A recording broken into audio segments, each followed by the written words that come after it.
거미의 꿈. 박호선. 한 마리의 거미가 촉수를 세운다.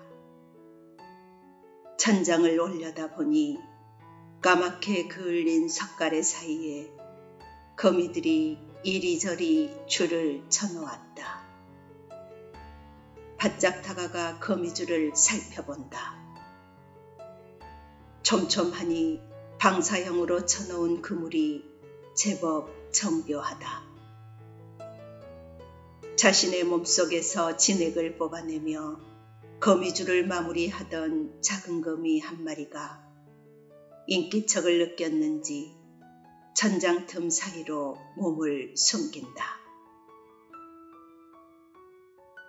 덩그런 기와집은 주인을 잃은 채 빈집이 되어 있다. 기와는 부스스하니 윤기를 잃었지만 아침 햇살은 예전처럼 두꺼운 마루에 반질반질 올라앉는다. 삐걱거리는 마루에 올라 작은 방 문고리를 잡는다. 배틀에 앉아 계신 어머니의 모습이 잠시 눈에 아른거린다.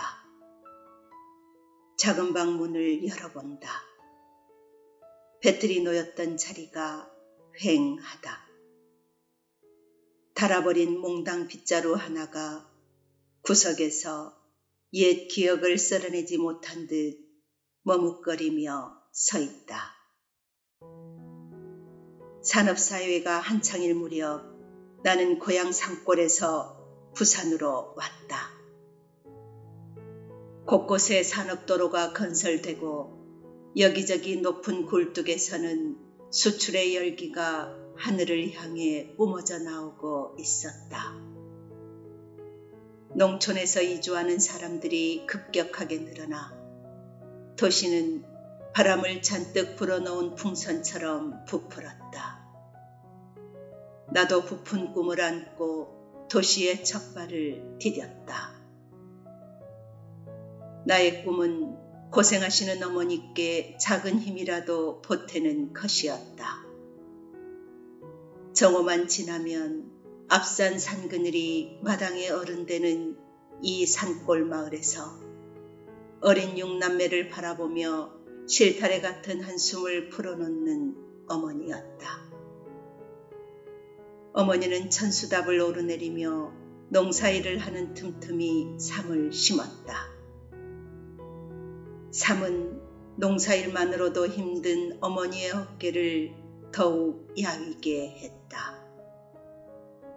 수확한 후에도 씨를 얻기 위해서는 수도 없는 잔손질이 닿아야 했다. 어머니는 지문이 닳도록 씨를 매만지고 나서야 배틀에 앉을 수 있었다. 배틀에 앉은 어머니는 한 마리의 거미가 되었다. 앙상한 팔과 다리를 쉴 새 없이 움직이며 배틀에 매달렸다. 때로는 먹는 것도 자는 것도 잊었다. 배를 짜는 것은 산골에서 현금을 만질 수 있는 유일한 일이었다. 그마저도 툭하면 아버지의 무모한 투자에 한낱 이슬방울처럼 증발하곤 했지만 어머니는 포기하지 않았다. 거미처럼 자신의 진액을 뽑아내는 일만이 자식들을 살릴 수 있는 길이라 여겼기 때문이다. 그 지난한 노동을 빨아들이고도 배는 아주 천천히 짜여졌다. 어머니라는 거미가 뽑아낸 실은 마치 뼈에서 뽑아낸 것처럼 희고도 앙상했다. 그 실들이 씨줄 날줄로 얽혀 한 필의 삼배가 짜여질 즈음이면 어머니는 껍질만 남은 거미처럼 왠지 희끗하고 희미해 보였다.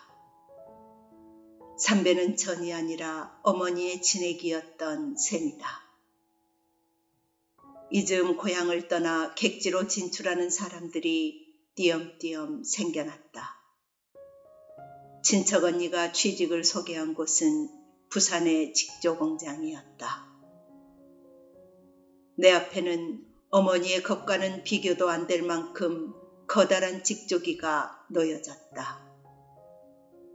천장에서는 밤낮 없이 분무기가 돌아가며 뿌연 안개비를 뿜었다. 습도를 일정하게 유지해야만 실이 끊어지지 않기 때문이다. 안개비가 형광등불 사이로 퍼지며 미세한 아지랑이를 만들어냈다. 수많은 갈래의 실 사이로 가는 북을 따라 시줄 날줄이 교차하며 직조기는 철커덕 찰커덕 굉음을 냈다. 요란한 기계소리에 귀가 먹먹했다. 그날부터 나는 그 공장의 수많은 거미들 중 하나가 되어 배를 짜기 시작했다.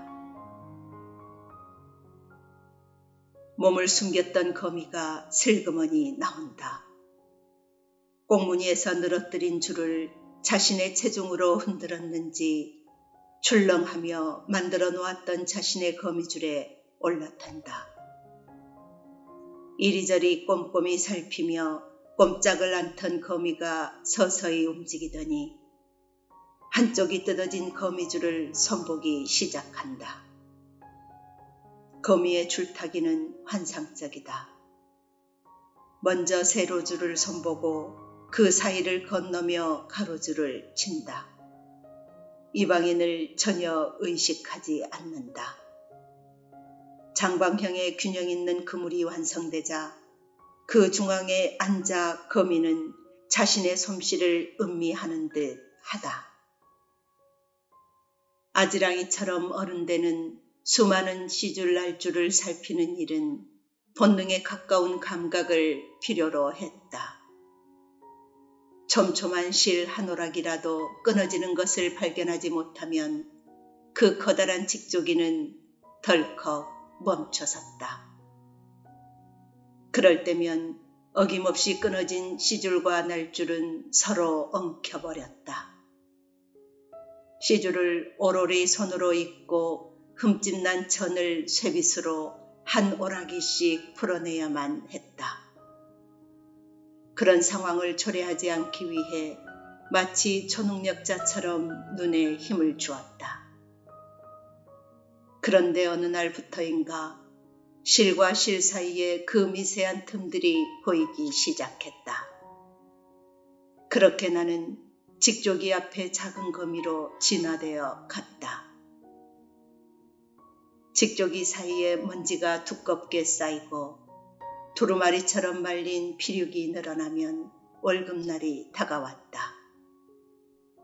월급날만큼은 출근길에 마주친 빳빳한 칼라의 여고생도 부럽지 않고 철야로 인해 퉁퉁 부은 다리도 잊었다. 때로는 어린 나이에 감당해야 하는 삶의 무게에 짓눌릴 때도 있었다. 잃어버린 학창생활, 가족에 대한 그리움, 길고 힘든 노동을 견뎌내야만 했던 긴 시간이 지나갔다. 가끔씩 시린 가슴 속으로 바람이 불면 낮은 처마에서 떨어지는 빗물 같은 어머니의 눈물을 떠올렸다. 나는 더욱 악착같이 작은 거미가 되어 직조기에 달라붙었다.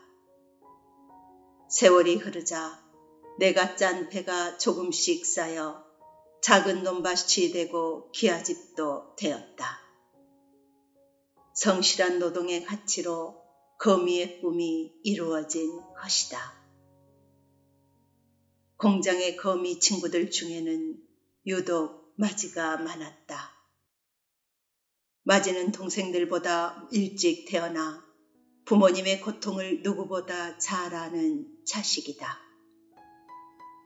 때로는 어린 동생들에게 마치 어머니 같은 책임감마저 느끼기도 한다.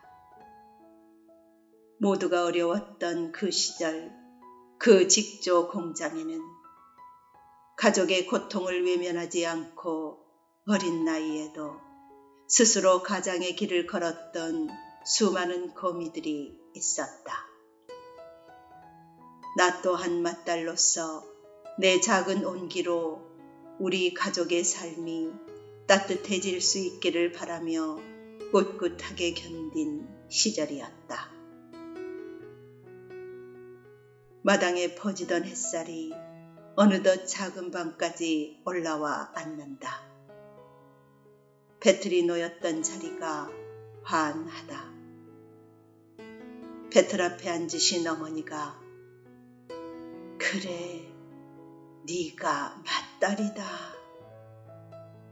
하시는 음성이 귓전에 들리는 듯 하다. 마당에 내려서니 앞마당 뜰에는 무당 거미가 짜놓은 조밀한 거미줄 사이로 이슬방울들이 초록빛 추억을 엮고 있다.